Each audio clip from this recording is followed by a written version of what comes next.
Hey guys, welcome back to the channel. My name is John, and today we have a really fun project. You probably saw the announcement at Comic-Con. I think it was Comic-Con anyway. RDJ is coming back to the MCU. Not quite sure how I feel about it. Coming back as a different character. I hope they don't do some weird multiverse thing like, oh, he's Tony Stark, but now he's Doctor Doom. But anyway, I don't know. The mask is pretty cool, so we're gonna make that. Let's hop into the slicer.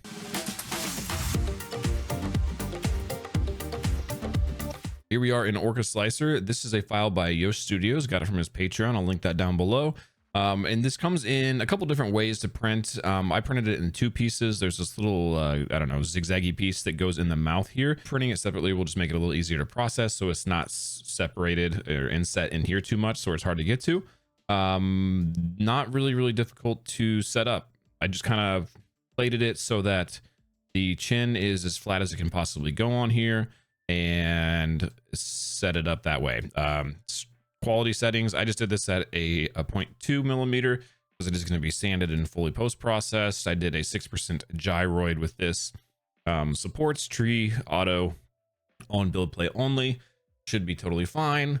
And then when looking at the actual sliced version, you can see that I had blocked out some of this in here, which you can do by going to support painting, and everything that's red is where I didn't want to add supports. Now, normally in most helmets, you don't need supports on a dome at all. I did leave this area up here uncanceled out because it's not super domey. Like, it is a dome, but I wasn't sure if that was enough of a dome for it to not fail. So I just erred on the side of caution there, blocked out everything in the middle, left these little areas here because that's also, I don't know, a point of potential failure, I guess.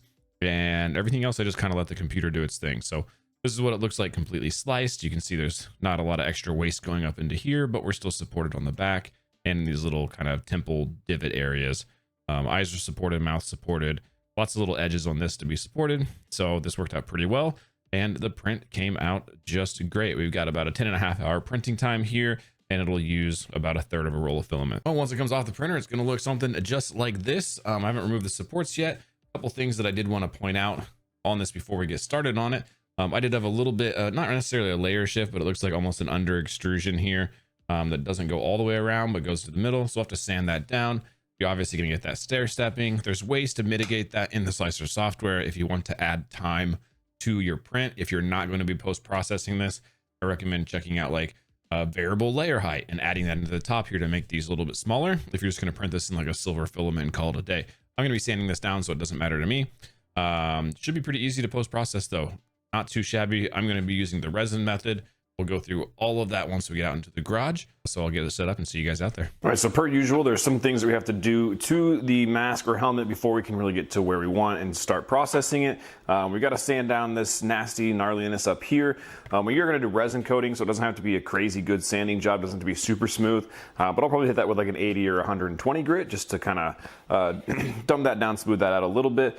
And then there are some kind of edges that we need to clean up on the bottom where the supports were. So I'm just going to take the metal file and take care of those. And then it is pretty much ready for resin smoothing. And I'll explain that process once we get to it.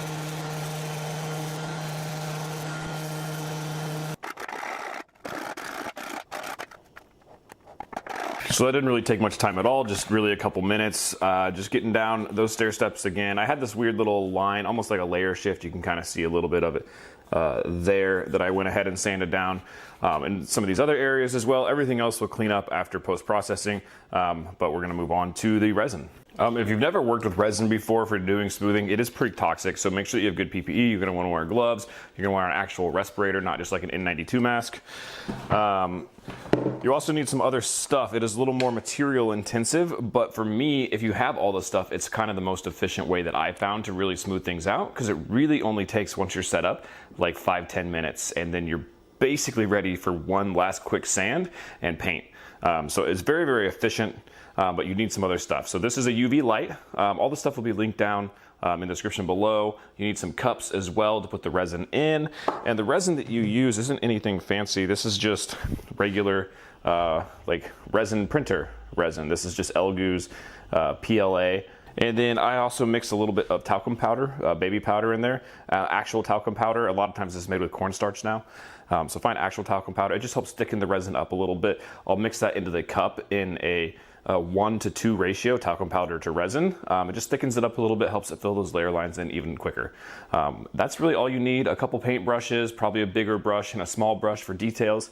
The thing with resin is it does cure really hard, so you don't want to put it into a lot of those small detail spots if you're working on a really intricate project that has like a lot of little dips and seams, maybe a lot of cutouts and stuff. On the mask here, it's not such a big deal.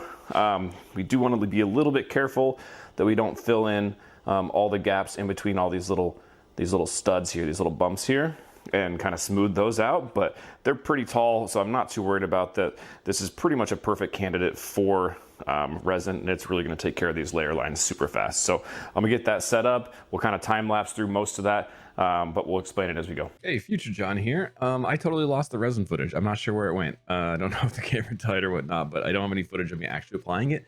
It is very easy to do though. A little bit of talcum powder and a 1-to-2 ratio, and stir it together. You're probably going to need 2 paint brushes, one that's a little bit wider to go over and cover most of the surface, and a thinner one for details.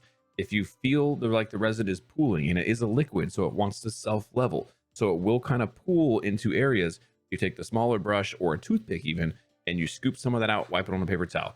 Once you get a layer of resin on a small section of the prop, you take the UV light, you hover it around on there for a minute, but not even a minute, you like 15 seconds, okay? And then you move on to the next, and you just kind of do that the whole way through until everything is coated. You'll know it's coated because the resin will leave either a different color, but mainly a different shine. It kind of looks shiny on the areas that the resin is cured on.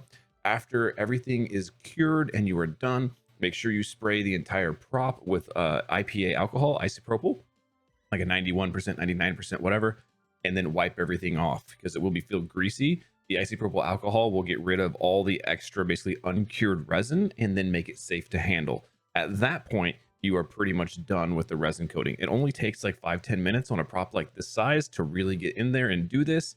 Sorry, I lost the footage again. If you really want to see how to apply this, go back and watch my Helldivers 2 helmet video. Skip to the resin part because I went through the same explanation on that video as well. So if you want to see it in action, check that section out of that video and then come back here to finish. So now the whole mask is coated in the resin and it has been cured and wiped off. You can still see the stair stepping up there if that focuses on it a little bit. You just don't feel it. It's basically, the resin's kind of like almost like opaque or clearish. So a lot of those layer lines, especially on these little kind of like ridges and stuff that would be kind of hard to get into with sanding, those are already going to be gone. We still are going to sand this down though, probably with like a 220 grit. Before we hit it with the first coat of filler primer. That's going to take down most of any blemishes that are going to be on this. You still might need to use a little bit of Bondo. You still might need to sand it like one more time. But putting the resin on there, by and large, takes out like 90% of the extra post-processing work for most of these style helmets and masks. So that's kind of why I do it. But I'm going to go ahead and sand the resin down to make sure it's smooth. We're going to wash it off and hit it with its first coat of primer. The mask has been primed. You can see I used a white primer here, filler primer. And honestly, it looks pretty good. It feels very, very smooth. There's probably a couple spots on there that I could kind of clean up a little bit better. I'm not honestly too worried about it though. You can see maybe like a little bit of this line here from kind of the print process. If I was really worried about making this 100% perfect, I'd probably sand that down, maybe use a little Bondo on it. But for just the one coat of resin and then the one coat of filler primer, this thing's basically ready for paint. So what I'm going to do is I'm going to wet sand this with a 400 grit sandpaper. I'm just going to do that in the sink. If you do not have a utility sink or you don't want to use your kitchen sink for wet sanding, you don't know what wet sanding is, it's basically you just put water on the prop, water on the paper, and you rub it together. It just gives it that real nice, smooth, kind of shiny finish. If you don't have a sink that you can use, just go to the hardware store, get a 5-gallon paint bucket, fill it like halfway with water, and then you can dip the prop in and sand and then dip it in to wash it and just keep doing that process over and over. The filler primer that I used is this Duplicolor stuff. It is okay. Not my favorite. It's a little more expensive than like the Rust-Oleum sandable and filler primer. However, once this is out, I'm probably going to try a new one that I haven't done yet. Galactic Armory put out a video a couple weeks ago talking about a Seymour filler primer that is like a heavy filler.